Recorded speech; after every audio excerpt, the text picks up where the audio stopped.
क्या आपने कभी सोचा है कि आज के स्मार्ट किसान असल में वैज्ञानिक भी हैं? जी हाँ।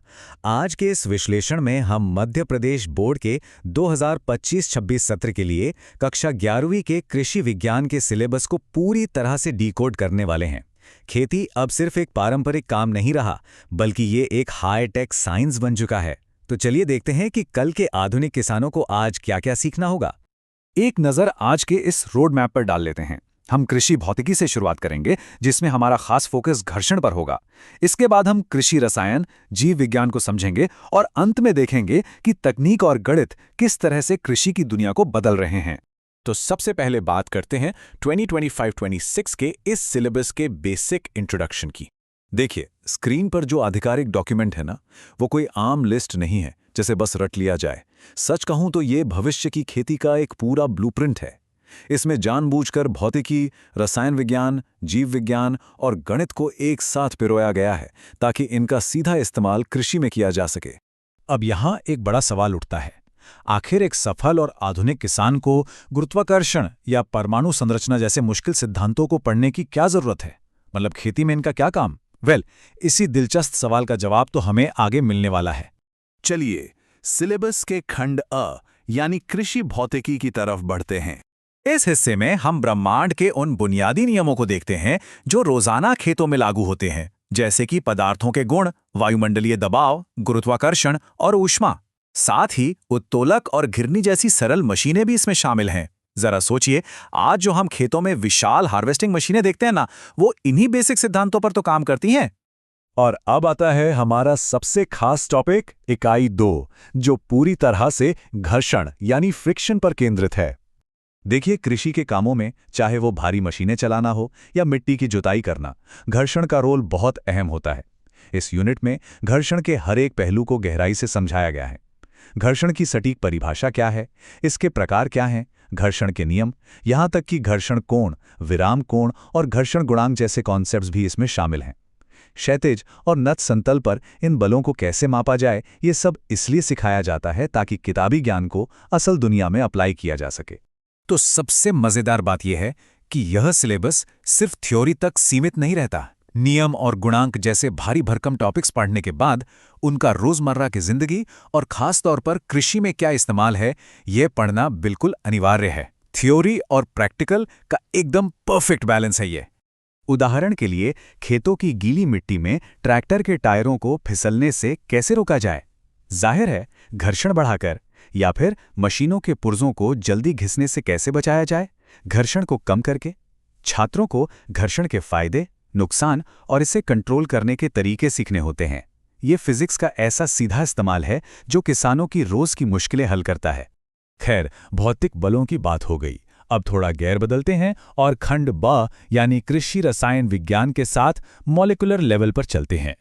यहां से केमिस्ट्री की दुनिया शुरू होती है। डाल्टन और बोहर के परमाणु मॉडल, रासायनिक बंध और फिर सीधे खेतों से जुड़े टॉपिक्स जैसे मिट्टी के कोलाइड्स, क्ले और आयतनमितीय विश्लेषण। ये सब सुनकर शायद थोड़ा मुश्किल लगे, लेकिन ये बहुत जरूरी है। और यहाँ देखिए कि केमिस्ट्री सीधे खेत से कैसे जुड़ती है। मिट्टी में कौन से खनिज हैं और खास तौर पर NPK यानी नाइट्रोजन, फॉस्फोरस और पोटैश का प्रतिशत कितना होना चाहिए, ये समझना एक किसान के लिए गेम चेंजर होता है। इसी ज्ञान से तो तय होता है कि मिट्टी को उपजाऊ बनाने के लिए कौन सा सही उर्वरक इस्तेमाल करना है। अब क्योंकि खेती सिर्फ मशीनों और रसायनों से तो होती नहीं, इसमें जान भी होती है, तो खंड स हमें कृषि जीव विज्ञान की ओर ले जाता है। इस सेक्शन का फ्लो बहुत ही लॉजिकल है। शुरुआत होती है पौधों की बाहरी बनावट से, जड़, तना, पत्तियां। फिर बात आती है परागण और निषेचन की। इसके बाद हम सीधा सेल्यूलर लेवल पर जूम इन करते हैं, जहां RNA और DNA को समझा जाता है। और आखिर में पौधों और जीवों का वर्गीकरण। वर्गीकरण में लीनियस और बेंथम हुकर की पद्धतियों का इतिहास तो है ही, लेकिन मुख्य फोकस कुछ बेहद खास पादप कुलों पर है। लेग्यूमिनेसी, कॉम्पोजिटी और कुकुरबिटेसी। नाम थोड़े साइंटिफिक जरूर हैं, लेकिन ये वही परिवार हैं जिनसे हमारी रोज की दालें, सब्जियां और खाद्य तेल आते हैं। इनकी पहचान करना एक एग्रीकल्चर स्टूडेंट के लिए मस्ट है। और आखिर में ये सिलेबस छात्रों को आज के सबसे अहम हथियारों से लैस करता है, तकनीक और गणित।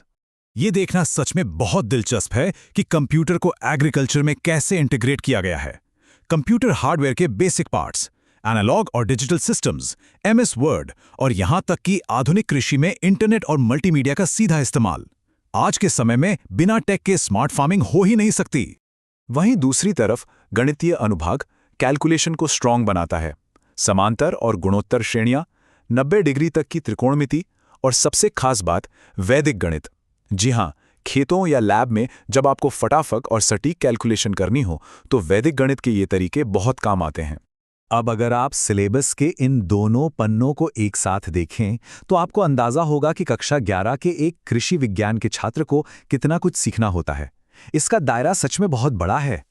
इस पूरे डॉक्यूमेंट से एक बात बिल्कुल साफ हो जाती है, कृषि विज्ञान अब सिर्फ मिट्टी में बीज बोने का नाम नहीं है। ये आधुनिक खेती की चुनौतियों को हल करने के लिए भौतिकी, मृदा रसायन, जीव विज्ञान, गणित और कंप्यूटर टेक्नोलॉजी का एक बेहतरीन और एडवांस संगम है। तो इस पूरे विश्लेषण के बाद आपके लिए एक सवाल छोड़कर जा रहा हूं।